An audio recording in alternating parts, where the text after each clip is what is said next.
Hello class 10 students. CBSE द्वारा जो launch sample paper है साइंस का sample question paper for 2022 to 23, इस वीडियो में इसके क्वेश्चंस देखेंगे, किस टाइप के क्वेश्चन पूछे जाएंगे, क्या पेपर पैटर्न होगा, सारा का सारा हम इस वीडियो में डिस्कस करने वाले हैं। तो पूरी वीडियो के साथ बने रहिए और चैनल को सब्सक्राइब जरूर कर लेना, क्योंकि अब जो है हमारे सैंपल पेपर के अंदर मेंशन हो गया है कि आपके फाइनल एग्जाम में एमसीक्यू क्वेश्चंस भी आने वाले हैं।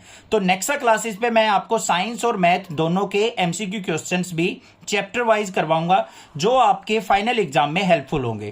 तो चैनल को सब्सक्राइब करके रखना, नेट नोटिफिकेशन ऑन रखना, आपको वीडियो मिलती रहेगी। अब सबसे पहले बात करते हैं, हमारा 3 आवर का एग्जाम आएगा और 80 मार्क्स हमारा मैक्सिमम मार्क्स होगा। अब यहाँ पे कुछ जनरल इंस्ट्रक्शन दे रखे हैं, उनको एक बार रीड कर लेते हैं क्या है। सबसे पहले फर्स्ट इंस्ट्रक्शन क्या है, this question paper consist of 39 questions in 5 section. पूरे क्वेश्चन पेपर के अंदर आपको 39 क्वेश्चंस देखने को मिलेंगे और 5 सेक्शंस के अंदर डिवाइड किए हुए होंगे। सेकंड इंस्ट्रक्शन क्या है, all the questions are compulsory, however an internal choice is provided in some questions, a student is expected to attempt only one of these questions. क्या कहा है यहाँ पे, सभी के सभी क्वेश्चंस कंपल्सरी हैं, बट कुछ क्वेश्चंस में आपको चॉइस देखने को मिलेगी, कहीं पे भी बीच में मिल जाएगी आपको चॉइस किसी 2 क्वेश्चंस में से। उन दोनों क्वेश्चंस में से आपको कोई भी एक क्वेश्चन अटेम्प्ट करना है। थर्ड इंस्ट्रक्शन क्या है, सेक्शन ए, जो हमारा सेक्शन ए होगा consist of 20 objective type questions carrying 1 marks each. Section A के अंदर 20 क्वेश्चंस होंगे ऑब्जेक्टिव टाइप के, जो कि 1 मार्क्स के होंगे।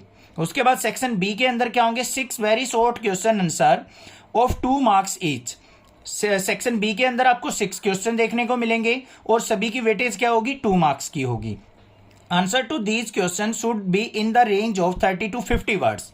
अब यहां क्वेश्चन लिखते टाइम आपको क्या करना है, कई बार बच्चे क्या सोचते हैं कि अगर मैंने आपका अपना जो आंसर है वो 3 to 4 लाइंस में फिनिश कर दिया तो मुझे फुल मार्क्स नहीं मिलेंगे। आपको ये थिंकिंग बिल्कुल नहीं रखनी है, आपको बिल्कुल पॉइंट टू पॉइंट आंसर देना है, बिल्कुल एग्जैक्ट जो आंसर बनता है वो लिखना है। बेफालतू की थ्योरी और स्टोरी लिखने की कोई जरूरत नहीं है, ठीक है, उन्होंने मेंशन भी कर दिया है। सेक्शन सी के अंदर क्या होगा, आपका 7 शॉर्ट आंसर टाइप क्वेश्चन होंगे, 3 मार्क्स ईच। 7 क्वेश्चन देखने को मिलेंगे, सभी 3 मार्क्स के होंगे। Answer to these question should be in range of 50 to 80 words, और सभी के आंसर्स आपको 50 टू 80 वर्ड्स में देने हैं, उससे ज्यादा आपको आंसर एक्सप्लेन करने की जरूरत नहीं है। तो छोटा लिखिए और अच्छा लिखिए, मतलब अच्छे से एक्सप्लेन करके लिखिए, जो स्टीक बात है आपके आंसर की वही राइट डाउन कीजिए। नेक्स्ट है सेक्शन डी के अंदर आपको 3 लॉन्ग आंसर टाइप क्वेश्चन मिलेंगे, 5 मार्क्स ईच। 5 मार्क्स के 3 क्वेश्चंस देखने को मिलेंगे। Answer to these question should be in the range of 80 to 120 words. तो इसका आंसर आपको 80 टू 120 वर्ड्स में ही देना है, ज्यादा लेंथ आपको नहीं इंक्रीज करनी है। सेक्शन ई, लास्ट सेक्शन क्या होगा, consist of 3 source based case based units of assessment of 4 marks each with the subjective parts. यहाँ पे सेक्शन ई के अंदर आपको क्या मिलेगा, 3 सोर्स बेस्ड या केस स्टडी बेस्ड क्वेश्चन मिलेंगे और वो 4 मार्क्स के होंगे और वो सब्जेक्टिव पार्ट्स भी हो सकते हैं। क्लियर बात है भाई, समझ में आ गया, इंस्ट्रक्शन क्लियर हो गई है माइंड में। अब चलते हैं अपने क्वेश्चंस के ऊपर। सबसे पहले बात करते हैं हम यहाँ पे सेक्शन ए की। Select and right one most appropriate option out of the 4 options given for each of the question 1 to 20। हमें यहाँ पे हर एक क्वेश्चन के साथ ऑप्शंस देखने को मिलेंगे और आपको मोस्ट अप्रोप्रिएट ऑप्शन को ही सिलेक्ट करना है। मोस्ट अप्रोप्रिएट ऑप्शन से मतलब है जो आपको सबसे बेस्ट सॉल्यूशन लगता हो वही आपने टिक करना है। तो चलिए भाई देखते हैं क्वेश्चन नंबर फर्स्ट क्या है। क्वेश्चन नंबर फर्स्ट के अंदर दे रखा है हमें, the change in colour of the moist litmus paper in the given setup is due to. यहां पे क्या कहा है, मोइस्ट लिटमस पेपर का जो कलर है वो चेंज हो रहा है, वो हमने बताना है किस वजह से हो रहा है। तो सबसे पहले हम ऑप्शंस पे ध्यान देंगे। प्रेजेंस ऑफ एसिड, बिल्कुल भाई एसिड के कारण भी हो सकता है। प्रेजेंस ऑफ बेस, बेस के कारण भी हो सकता है। थर्ड ऑप्शन दे रखा है presence of H positive aqueous ion in the solution. तो यहां पे दे रखा है हमें H पॉजिटिव आयन की वजह से, यहां पे क्या है H2SO4 है तो H पॉजिटिव आयन देगा। तो मोस्ट अप्रोप्रिएट आंसर क्या बना इसका कि H पॉजिटिव आयन के कारण ही हमारा क्या होगा, कलर चेंज हो जाएगा। तो ओनली थर्ड, तो सी ऑप्शन क्या हो जाएगा इसका करेक्ट ऑप्शन। समझ में आ गया। नेक्स्ट क्वेश्चन नंबर 2 पे चलते हैं। इन द रिडॉक्स रिएक्शन, क्या होती है रिडॉक्स रिएक्शन बच्चों, जिस रिएक्शन के अंदर oxidation as well as reduction दोनों कॉम्बिनेशन में चलती हैं, उस रिएक्शन को हम रिडॉक्स रिएक्शन कहते हैं। तो यहां पे एक रिडॉक्स रिएक्शन का हमें एग्जांपल दे रखा है, MnO2 मैग्नीज ऑक्साइड प्लस में 4HCl हाइड्रोक्लोरिक एसिड, इन दोनों की रिएक्शन होके हमारे पास क्या है MnCl2 प्लस में 2H2O प्लस में Cl। ठीक है भाई, Cl2 आ गया। अब यहां पे हमें क्या दे रखा है कि कोई किसका रिडक्शन हो रहा है, किसका ऑक्सीडेशन हो रहा है, ये हमने फाइंड आउट करना है। ध्यान से देखो सेकंड वाला option, MnO2 is reduce to MnCl2। Mn के साथ ऑक्सीजन है, ऑक्सीजन यहां से रिमूव आउट हो गई, यहां पे क्लोरीन आ गया इसके साथ, तो ऑक्सीजन इसके अंदर से रिमूव हो गई, तो MnO2 का क्या हो गया, रिडक्शन हो गया। क्या हुआ बच्चों, MnO2 का रिडक्शन। और HCl का क्या हुआ, HCl is oxidise to Cl2, और HCl के अंदर हाइड्रोजन का रिडक्शन हो गया, तो ये यहां पे क्या हुआ है हमारा ऑक्सीडेशन। तो यहां से यहां क्या हो गया हमारा ऑक्सीडेशन, ये हो गया ऑक्सीडेशन। और MnO2 यहां पे ऑक्सीजन का रिमूवल हुआ है, तो यहां पे क्या हो गया रिडक्शन। तो ये देख लेंगे हम, ऑप्शन बी क्या हो गया हमारा करेक्ट ऑप्शन। समझ में आ गई बात। थर्ड क्वेश्चन पे मूव ऑन करते हैं। क्या है हमारा third question, which of the following is the correct observation of the reaction shown in the above setup. जो अबो सेटअप है चैप्टर नंबर 1 के ही अंदर है, एनसीईआरटी बुक के अंदर। इसके अंदर जो हमारी रिएक्शन चल रही है वो कौन से सेटअप को आपको यहां पे कौन सी स्टेटमेंट से डिनोट करेंगे। तो ध्यान से देखो, पहले क्या कह रखा है, brown powder of magnesium oxide is formed. यहां पे क्या कहा है, brown powder of magnesium oxide जो है फॉर्म किया जा रहा है। सेकंड क्या दे रखा है यहां पे, colourless gas which turn lime water milky is evolved. Third क्या है, magnesium ribbon burn with the brilliant white light. Main तो यही काम हो रहा है, यहां पे बर्निंग चल रही है किसकी, मैग्नीशियम रिबन की, यहां पे मेंशन भी कर रखा है फिगर के अंदर। तो ऑप्शन सी क्या हो गया हमारा बेस्ट सुटेबल आंसर हो गया। आंसर ये भी हो सकता है, brown powder of magnesium oxide form हो रहा है, बट पहले यहां पे मेन रिएक्शन जो चल रही है हमारी, मैग्नीशियम रिबन बर्न हो रहा है व्हाइट लाइट के अंदर। क्लियर हो गया भाई। फोर्थ क्वेश्चन पे आ जाओ। With the reference to the 4 gases CO2 carbon dioxide, CO carbon oxide, chlorine and oxygen, which one of the option is the in the table is correct. तो हमें क्या बताना है, इनमें से कौन सा ऑप्शन हमारा बिल्कुल करेक्ट ऑप्शन है। तो वो देख लेते हैं क्या है। सबसे पहले देखो भाई, एसिडिक ऑक्साइड, यहां पे कार्बन डाइऑक्साइड दे रखी है, CO2, CO और CO। तो एसिडिक ऑक्साइड कौन सा होता है हमारा, CO2 होता है। तो ए और डी ऑप्शन तो हमारा गलत ही हो गया भाई, तो ए और डी ऑप्शन तो हमारा यहां पे हो ही नहीं सकता। उसके बाद used in treatment of water, water की ट्रीटमेंट में कौन सी गैस यूज होती है भाई, क्लोरीन यूज होती है। तो ये आंसर ठीक है, ये भी ठीक था। तो यहां पे क्लोरीन, तो यहां पे बी ऑप्शन ही बच गया हमारा, बी ऑप्शन क्या हो गया, करेक्ट हो गया। आगे देख भी लेंगे, प्रोडक्शन ऑफ रेस्पिरेशन और प्रोडक्ट ऑफ रेस्पिरेशन, रेस्पिरेशन के दौरान कौन सी गैस निकलती है, CO2 कार्बन डाइऑक्साइड। और यहां पे प्रोडक्ट ऑफ इनकम्प्लीट कंबशन, अधजले अवशेष क्या होते हैं, मतलब जो पूरे कंप्लीटली नहीं जलते हैं, कंबशन नहीं होता है, तो उसके अंदर जो अवशेष होते हैं इनकम्प्लीट कंबशन के, वो कार्बन ऑक्साइड होते हैं। तो ये हमारे क्या हो गए, चारों ऑप्शन ठीक, तो बी ऑप्शन क्या हो गया हमारा करेक्ट। नेक्स्ट मूव ऑन करते हैं क्वेश्चन नंबर 5 के ऊपर।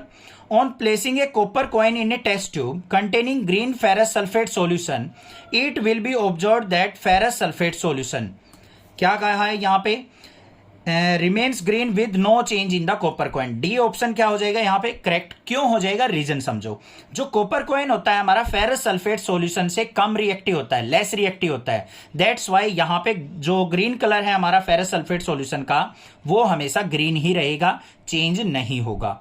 क्यों, रीजन बताया मैंने, कॉपर जो होता है वो लेस रिएक्टिव होता है फेरस से, मतलब आयरन से। नेक्स्ट आ जाओ क्वेश्चन नंबर 6 पे। Anita added A drop each of diluted acetic acid and dilute hydrochloric acid on pH paper. Anita क्या करती है, एक पीएच पेपर के ऊपर एसिटिक एसिड और हाइड्रोक्लोरिक एसिड को डालती है एंड कंपेयर द कलर, और कलर को कंपेयर करती है। विच of the following is the correct conclusion. तो हमारा करेक्ट आंसर क्या होगा, ये आपने यहां पे बताना है। तो देखो भाई, pH of acetic acid is more than that of hydrochloric acid. पहला ऑप्शन ही बिल्कुल ठीक है, क्योंकि हाइड्रोक्लोरिक एसिड क्या होता है, मोर एसिडिक होता है as compare to acidic acid. तो pH वैल्यू एसिटिक एसिड की ज्यादा होगी और हाइड्रोक्लोरिक एसिड की कम होगी। देखो यहीं पे तो होती है वैल्यू 0 से 7 तक जाती है एसिड की, तो यहां पे 0, 1, 2, 3 अप टू सोन, मतलब 7 तक। जिसकी वैल्यू जितनी कम होगी वही उतना ही ज्यादा हाई एसिडिक होता है। तो यहां पे क्या होगी, एसिडिक एसिड की वैल्यू ज्यादा होगी और हाइड्रोक्लोरिक एसिड की वैल्यू कम होगी। तो बस ए ऑप्शन क्या हो गया हमारा करेक्ट ऑप्शन। नेक्स्ट क्वेश्चन क्या कहा है, the formula of 4 organic compound are shown below, choose the correct option. यहां पे हमें 4 ऑप्शंस दे रखे हैं A B C D।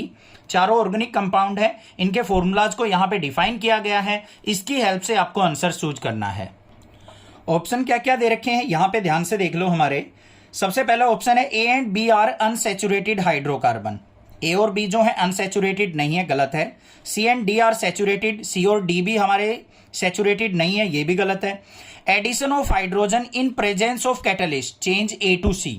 अगर यहाँ पे क्या कहा है, एडिशन ऑफ हाइड्रोजन, अगर इसमें हाइड्रोजन ऐड करते हैं इन प्रेजेंस ऑफ कैटलिस्ट, कैटलिस्ट क्या होते हैं, जो हमारी रिएक्शन को फास्ट कर देते हैं, तो ए से सी में चेंज हो जाएगा। बिल्कुल ठीक है, यहाँ पे डबल बॉन्डिंग टूट के सिंगल बॉन्डिंग में आ जाएगी, और हाइड्रोजन ऐड करेंगे इन प्रेजेंस ऑफ कैटलिस्ट तो ए से सी में कन्वर्जन हो जाएगा। हमारा सी ऑप्शन क्या हो गया, बिल्कुल करेक्ट ऑप्शन। ठीक है, नेक्स्ट मूव ऑन करते हैं क्वेश्चन नंबर 8 पे।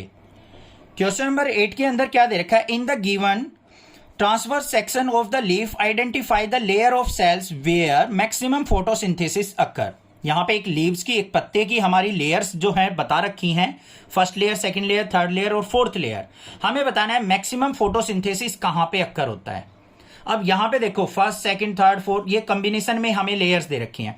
फर्स्ट लेयर क्या करती है, हीट को एब्जॉर्ब करती है, सनलाइट को एब्जॉर्ब करती है। मेन जो किचन होता है हमारा लीव्स के अंदर, वो सेकंड और थर्ड लेयर में होता है। यहीं पे हमारा फूड प्रोसेसिंग होती है, यहीं पे खाना बनता है, मैक्सिमम फोटोसिंथेसिस यहीं से चलता है। तो सेकंड और थर्ड लेयर कौन से ऑप्शन में है, बी लेयर में, बी ऑप्शन में। फोर्थ से तो हमारा यहां से फिर स्टार्ट हो जाता है चारों तरफ फैलना, तो यहां पे सेकंड और थर्ड लेयर आ जाएगी। और मैक्सिमम पूछा जाए ओनली तो सेकंड लेयर में सबसे पहले, फिर थर्ड लेयर में। अगर अकेले अकेले ऑप्शन दे रखे होते तो मैक्सिमम सेकंड लेयर में फोटोसिंथेसिस होती है, फिर थर्ड लेयर में होती है। नेक्स्ट आ जाओ, observe the experimental setup shown below, name the chemical indicated as X that can absorb the gas which is evolved as a by product of respiration. जब हम सांस लेते हैं और सांस छोड़ते हैं, ठीक है, तो उस टाइम पे जो भी गैसेस निकलती हैं, तो यहां पे जो एक्स है हमारा एक केमिकल रखा हुआ है, वो उन गैसेस को एब्जॉर्ब कर लेता है। तो वो कौन सा केमिकल होगा, बिल्कुल आसान है, यहां पे क्या होगा, KOH। क्योंकि KOH क्या करता है, पोटेशियम हाइड्रोक्साइड, वो ऑक्सीजन को भी और कार्बन डाइऑक्साइड को ऑब्जॉर्ब कर लेता है, उनके साथ रिएक्शन करता है। तो KOH क्या हो जाएगा, यहां पे केमिकल हो जाएगा, जो कि इसके अंदर रखा है जार के अंदर। नेक्स्ट आ जाओ भाई, if a tall P plant is crossed with a pure dwarf P plant. यहां पे क्या कहा है, एक टॉल पी प्लांट, एक बड़ा टी प्लांट है, उसका पी प्लांट है, मटर का पौधा है, वो क्या करता है, एक छोटे नाटे पी प्लांट से क्या करता है, क्रॉस्ड किया जाता है। What percentage of F1 and F2 generation respectively will be toll. तो F1 और F2 की जनरेशन कितने परसेंट टॉल होगी। तो भाई देखो यहां पे जो फर्स्ट है वो क्या है, हमारा टॉल है, तो 100% फर्स्ट की जनरेशन 100% होगी। तो एक ही ऑप्शन ऐसा है, तो यहां पे डी ऑप्शन ही करेक्ट हो जाएगा। और F2 जनरेशन क्या हो जाएगी, 75% टॉल होगी, और 25% क्या होगी, ड्वार्फ होगी। क्वेश्चन नंबर 11 क्या दे रखा है, observe the 3 figure given below, which of the following depicts tropic movement appropriately. तो यहां पे हमें 3 फिगर्स दे रखे हैं, उनमें से बतानी है कि हमें अप्रोप्रिएट ट्रॉपिक मूवमेंट हमारी किसके अंदर शो की गई है। तो यहां पे देखेंगे हम, ये हमारे यहां पे 3 फिगर्स दे रखे हैं भाई। अब यहां पे क्या किया मैंने, एक पोट को, एक गमले को टेढ़ा लुढ़का दिया, उसके अंदर क्या होगा बच्चों, ध्यान से देखो, जो हमारे स्टेम्स होंगी, टहनियां होंगी, वो हमेशा किसकी तरफ अट्रैक्ट होंगी, सनलाइट की तरफ, ऊपर की तरफ मुड़ जाएंगी। तो बी और सी में से आंसर आएगा। और हमेशा रूट्स क्या होती है, डाउनवर्ड जाती है अर्थ की तरफ। तो सी ऑप्शन क्या हो जाएगा हमारा करेक्ट, तो डी आंसर हो गया। सी ओनली यहां पे क्या होगा, ट्रॉपिक मूवमेंट को डिनोट करेगा। बिल्कुल सिंपल सा क्वेश्चन था। नेक्स्ट क्वेश्चन नंबर 12 देखते हैं क्या है। The diagram show below deficits pollination, choose the option that will show a maximum variation in the offspring। यहां पे क्या कहा है बच्चों, हमें यह देखना है कि कौन से प्रोसेस में मैक्सिमम वेरिएशन आती है ऑफस्प्रिंग में। ऑफस्प्रिंग का मतलब होता है न्यू प्रोडक्शन, तो उसके अंदर मैक्सिमम चेंजेस कब मिलेंगे। यहां पे देखो बच्चों, ए ऑप्शन क्या है, यहां पे ये प्लांट है हमारा, एक छोटा सा फूल का पौधा है, इसके अंदर यहीं पे हमारा पोलिनेशन हो रहा है, इसी पौधे का फूल जो है दूसरे फूल से क्या कर रहा है, पोलिनेशन। तो यहां पे मैक्सिमम चेंजेस देखने को नहीं मिलेंगे। यहां पे बी में क्या कर रहा है, ए इस प्लांट का इसके साथ हमारा वो रहा है क्या नाम है पोलिनेशन, तो यहाँ पे मैक्सिमम चेंजेस देखने को मिलेंगे बी में भी। और डी में भी यहाँ पे दोनों अलग अलग प्लांट्स के आपस में पोलिनेशन हो रही है फ्लावर्स की, तो यहाँ पे भी मैक्सिमम चेंजेस मिलेंगे। सी क्या है, इसमें भी इसी प्लांट से आपस में पोलिनेशन हो रही है, तो यहां पे भी मैक्सिमम चेंजेस ऑफ स्प्रिंग के अंदर नहीं मिलेंगे। तो मैक्सिमम चेंजेस बी और डी में मिल रहे हैं, तो ऑप्शन बी क्या हो जाएगा हमारा करेक्ट ऑप्शन। क्लियर हो गई बात। नेक्स्ट मूव ऑन करते हैं क्वेश्चन नंबर 13 के ऊपर। A complete circuit is left on the several minutes. एक कंप्लीट सर्किट है, कुछ टाइम के लिए छोड़ दिया जाता है, causing the connecting copper wire to become hot, और उसके कारण क्या हो जाती है, हमारी कॉपर वायर जो कनेक्ट है वो हॉट हो जाती है, गर्म हो जाती है। As the temperature of the wire increase, जैसे ही वायर का टेम्परेचर इंक्रीज होगा, the electric resistance of the wire increase हो जाएगा। भाई हमें देखने की भी जरूरत नहीं है, कुछ सोचने की भी जरूरत नहीं है, क्योंकि हीट के साथ हमारा हमेशा क्या होता है, रेजिस्टेंस इंक्रीज होता है। आपने पढ़ा है R is equal to rho L by A physics के अंदर, तो हमें पता है रेजिस्टेंस किस किस पे डिपेंड करता है, और हीट के डायरेक्टली प्रोपोर्शनल होता है। मेटल्स के केस में जैसे ही हीट बढ़ेगी, टेम्परेचर बढ़ेगा, तो रेजिस्टेंस भी इंक्रीज हो जाता है। माइंड के अंदर याद रखना। नेक्स्ट आ जाओ भाई। एक copper wire is held between the poles of a magnet. एक मैग्नेट है, उसके बीच में एक कॉपर वायर को रखा गया है। इसमें डायरेक्शन शो कर रहा है नॉर्थ साउथ ईस्ट वेस्ट। तो इस बेसिस पे आपको आंसर देने हैं। देखते हैं क्या है ऑप्शंस। यहां पे क्या कहा है, the current in the wire can be reverse, the pole of the magnet can also be changed over. जैसे ही हम पोल चेंज करेंगे तो करंट की डायरेक्शन क्या हो जाएगी, चेंज हो जाएगी। बिल्कुल हो जाएगी भाई। जैसे ही नॉर्थ यहां पे ले जाएंगे, साउथ यहां पे ले जाएंगे, तो करंट की डायरेक्शन अगर मान लो डाउनवर्ड टू अपवर्ड जा रही थी, तो अपवर्ड टू डाउनवर्ड हो जाएगी। ये बात ठीक है। In how many of the 4 direction showed can the force act on the wire. तो कौन कौन सी डायरेक्शन में वायर के ऊपर फोर्स लगेगी? भाई 2 ही डायरेक्शन में लगती है हमेशा फोर्स। कौन कौन से में? नॉर्थ और साउथ में। नॉर्थ पे लगेगी या साउथ की वजह से लगेगी? ईस्ट वेस्ट की तरफ से कभी भी फोर्स नहीं अप्लाई होगी, तो ओनली 2 डायरेक्शन हो जाएंगी। वो क्या हो गया? आंसर बी हो गया। नेक्स्ट मूव ऑन करते हैं क्वेश्चन नंबर 15 के ऊपर। क्या कहा है 15 में? Plastic insulation surrounds a wire having diameter d and length l as shown above. A decrease in the resistance of wire would be produced by the increase in the. हमें क्या करना है, एक वायर दे रखी है, इसके ऊपर कोटिंग कर रखी है, कोटिंग से हमें कोई फर्क नहीं पड़ता। यहां पे d डायमीटर दे रखा है, l लेंथ दे रखी है, तो हमें बताना है कि रेजिस्टेंस इस वायर का कब डिक्रीज होगा। तो रेजिस्टेंस किसके इक्वल होता है? Directly proportional rho L by A, मतलब R इक्वल टू क्या होता है? Rho L by A. R inversely proportional area of cross section के होता है। इसका मतलब R को अगर डिक्रीज करना है तो A को हमें इंक्रीज करना पड़ेगा। तो यहां पे देख लेंगे हम, diameter D of the wire को हमें इंक्रीज करना पड़ेगा, तभी हमारा रेजिस्टेंस क्या होगा? डिक्रीज होगा। समझ में आ गई ना भाई? R जो होता है वो क्या होता है? इनवर्सली प्रोपोर्शनल टू एरिया के। तो एरिया ऑफ क्रॉस सेक्शन जैसे ही हमारा इंक्रीज होगा, हमसे इंक्रीज पूछा है ना कि कौन सी क्वांटिटी को इंक्रीज करें कि रेजिस्टेंस डिक्रीज हो जाए। इनवर्सली प्रोपोर्शनल का मतलब क्या होता है बच्चों? उल्टा। अगर किसी एक चीज को इंक्रीज करेंगे तो उससे अपोजिट चीज क्या हो जाएगी? डिक्रीज। तो यहां पे ए को जैसे ही मैं इंक्रीज करूंगा तो आर अपने आप डिक्रीज हो जाएगा। तो diameter D of the wire को इंक्रीज करना पड़ेगा। मोटी तार होगी तो उसका रेजिस्टेंस कम होगा, और थिन तार होगी, पतली तार होगी तो उसका रेजिस्टेंस ज्यादा होता है। नेक्स्ट आ जाओ क्वेश्चन नंबर 16 के ऊपर। Which of the following pattern correctly describe the magnetic field lines around a long straight wire carrying current? यहां पे एक long straight wire carrying current है, तो इसके अंदर जो मैग्नेटिक फील्ड लाइंस है वो कौन सी अच्छे से एक्सप्लेन कर रही है? बिल्कुल, यहां पे कॉन्सेंट्रिक वर्ड दिखते ही मुझे आंसर दिख गया। Concentric circle centred around the wire. इसके चारों तरफ जो भी कॉन्सेंट्रिक सर्कल्स बनेंगे, इस तरीके से हमारी क्या होगी? मैग्नेटिक फील्ड शो ऑफ होगी। ये करेक्ट पैटर्न को शो ऑफ करेगा। तो क्वेश्चन नंबर 16 भी हो गया। नेक्स्ट आ गए हमारे असर्शन और रीजनिंग बेस्ड क्वेश्चन।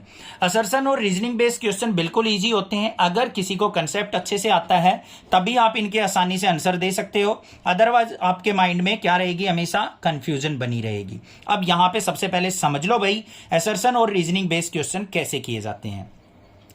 आपको यहां पे एक असर्शन मिलेगा, मतलब एक स्टेटमेंट मिलेगी, एक रीजन मिलेगा। स्टेटमेंट के अंदर कुछ बात दी होगी, आपने चेक करनी है कि वो बात ठीक है या नहीं है, ट्रू है या नहीं है। फिर रीजन दिया होगा। रीजन मतलब कोई भी एक लॉजिक आपको एक्सप्लेन कर रखा होगा, हमने चेक करना है कि वो लॉजिक ऊपर वाली स्टेटमेंट को ही डिनोट कर रहा है या नहीं कर रहा है, मतलब उसी को डिफाइन कर रहा है या नहीं कर रहा है। अब फर्स्ट ऑप्शन क्या होगा हमारा? A. Both A and R, assertion and reason are true and R is the correct explanation of A. यहां पे क्या कहा है बच्चों, अगर असर्शन और रीजन दोनों के दोनों आपके करेक्ट हैं और रीजन जो है असर्शन का करेक्ट एक्सप्लेनेशन है तो आप ऑप्शन ए को सिलेक्ट करेंगे। बी क्या है, ए और आर तो आपके ट्रू हैं बट जो रीजन है वो ऊपर वाली स्टेटमेंट का नहीं है, कुछ और भी बेफालतू की चीज लिख रखी है तो ठीक रीजन कोई भी चीज का हो सकता है बट ऊपर वाली स्टेटमेंट का रीजन नहीं है तो आप बी ऑप्शन को सिलेक्ट करेंगे। सी क्या होगा, A is true but R is false, assertion तो ठीक है ट्रू है बट रीजन जो दे रखा है उसके अंदर जो स्टेटमेंट दे रखी है रीजन में वो फॉल्स दे रखी है, गलत दे रखी है, तो सी ऑप्शन। डी में क्या आ जाएगा, ए फॉल्स हो आर ट्रू हो, असर्शन फॉल्स दे रखा हो रीजन ट्रू दे रखा हो तो आप डी ऑप्शन को सिलेक्ट करेंगे। क्वेश्चन समझ में आ गया किस तरीके से असर्शन रीजनिंग के क्वेश्चन करते हैं। चलो भाई क्वेश्चन नंबर 17 देखते हैं। असर्शन क्या दे रखा है, silver bromide decomposition is used in black and white photography. बिल्कुल करेक्ट बात कह रखी है, सिल्वर ब्रोमाइड का ही यूज करते हैं हम ब्लैक एंड व्हाइट फोटोग्राफी के अंदर। ठीक है भाई, तो ये तो हमारी ट्रू दे दी। रीजन क्या दिया है, light provides energy for this exothermic reaction. क्या कहा है बच्चों यहां पे कि लाइट जो है वो हमें एनर्जी प्रोवाइड करती है फॉर एक्सोथर्मिक रिएक्शन। बिल्कुल बात तो ठीक है भाई, यहां पे ठीक है या नहीं है, एक मिनट। लाइट जो है हमारी एनर्जी प्रोवाइड करती है एक्सोथर्मिक रिएक्शन को, नहीं, ये बात गलत है। यहां पे लाइट हमें एक्सोथर्मिक रिएक्शन में एनर्जी प्रोवाइड नहीं करती, हमें एक्सोथर्मिक रिएक्शन में कौन प्रोवाइड करती है, केमिकल्स। तो यहां पे क्या हो जाएगा, हमारा सी ऑप्शन क्या हो जाएगा, इसका करेक्ट हो जाएगा। रीजन फॉल्स है और हमारा ए जो है असर्शन वो क्या था, ट्रू था, तो यहां पे आंसर क्या हो गया हमारा, सी हो जाएगा। आगे आ जाओ 18 पे। असर्शन क्या है, height in A P plant is controlled by efficiency of enzymes. बिल्कुल ठीक बात है भाई, हाइट जो होती है पी प्लांट की वो एंजाइम्स द्वारा कंट्रोल की जाती है एंड इज दस जेनेटिकली कंट्रोल, और ये जेनेटिकली ही कंट्रोल किया जाता है, हम अपने हाथ से या वैसे कुछ से इसको कंट्रोल नहीं कर सकते height of the P plant को। ठीक बात है भाई। रीजन क्या दे रखा है, cellular DNA is the information source for making protein in the cell. ये भी ठीक दे रखा है भाई, सेल्यूलर डीएनए जो होता है वो इंफॉर्मेशन सोर्स होता है प्रोटीन बनाने के लिए सेल्स में, तो दोनों ठीक है। तो यहां पे ऑप्शन क्या हो जाएगा हमारा ए। असर्शन और रीजन भी ठीक है और ये जो रीजन है वो इसी का एक्सप्लेनेशन दे रखा है। आगे आ जाओ 19। असर्शन क्या दे रखा है, amphibians can tolerate mixing of oxygenated and deoxygenated blood. जो एम्फीबियन एनिमल होते हैं वो ऑक्सीजनेटेड और डीऑक्सीजनेटेड ब्लड को की मिक्सिंग को टॉलरेट कर सकते हैं, मतलब सहन कर सकते हैं। मतलब ऑक्सीजन वाला और विदाउट ऑक्सीजन वाला ब्लड जो है अगर मिक्स हो जाए तो वो तब भी सर्वाइव कर सकते हैं, ये असर्शन कह रखा है। बिल्कुल ठीक बात है, एम्फोबियंस ऐसा कर सकते हैं। रीजन क्या है, amphibians are animals with 2 chamber hearted. Amphibian वो एनिमल होते हैं जिनके अंदर 2 चैम्बर ही होते हैं हार्ट में, ये गलत बात है भाई, ये ठीक नहीं है, क्योंकि जो हमारा मेंढक होता है, फ्रॉग होता है, उसके अंदर हार्ट के अंदर 3 चैम्बर होते हैं और वो एम्फोबियन के अंदर भी आता है, तो इसका ऑप्शन क्या हो जाएगा, सी। आगे आ जाओ। असर्शन क्या है, on freely suspended a current carrying solenoid it comes to rest in geographically north south direction. हमेशा कोई भी मैग्नेट है, सोलेनॉइड भी एक तरीके की मैग्नेट ही होती है, उसको फ्रीली छोड़ दिया जाए तो हमेशा वो नॉर्थ साउथ डायरेक्शन में ही आके रुकती है। बिल्कुल ठीक बात है। रीजन क्या कह रखा है, one end of current carrying straight solenoid behave as north pole and the other end as south pole। ये भी ठीक बात है भाई, और रीजन भी इसी का है, ये सोलेनोइड का ही, कि जो हमारी सोलेनोइड होती है उसका वन एंड जो है नॉर्थ पोल बिहेव करता है और दूसरा एंड साउथ पोल बिहेव करता है, और ये इसका रीजन भी है। तो असर्शन रीजन दोनों ट्रू भी हैं और रीजन इसका बिल्कुल करेक्ट है, तो ये हो गया हमारा ऑप्शन, यहाँ पे ए इज द करेक्ट ऑप्शन। सारे क्वेश्चन समझ में आ गए आपको, ये कोई भी दिक्कत नहीं होनी चाहिए, कोई भी प्रॉब्लम लगे आप मुझसे पूछ सकते हैं। और आपको एसएसटी का भी सैंपल पेपर का सॉल्यूशन मैं आपको कल प्रोवाइड करा दूंगा, तो चैनल को सब्सक्राइब करके रखना। और आने वाले जो सैंपल पेपर्स हैं, कुछ भी आए, कोई एक्स्ट्रा क्वेश्चंस हैं और आपके लिए प्रैक्टिस के लिए क्वेश्चंस है, वो भी मैं एक्स्ट्रा क्लासेस पे कराऊंगा, तो चैनल को सब्सक्राइब और नोटिफिकेशन बेल को आइकन को प्रेस करके रखना। Thank you students for watching next classes video.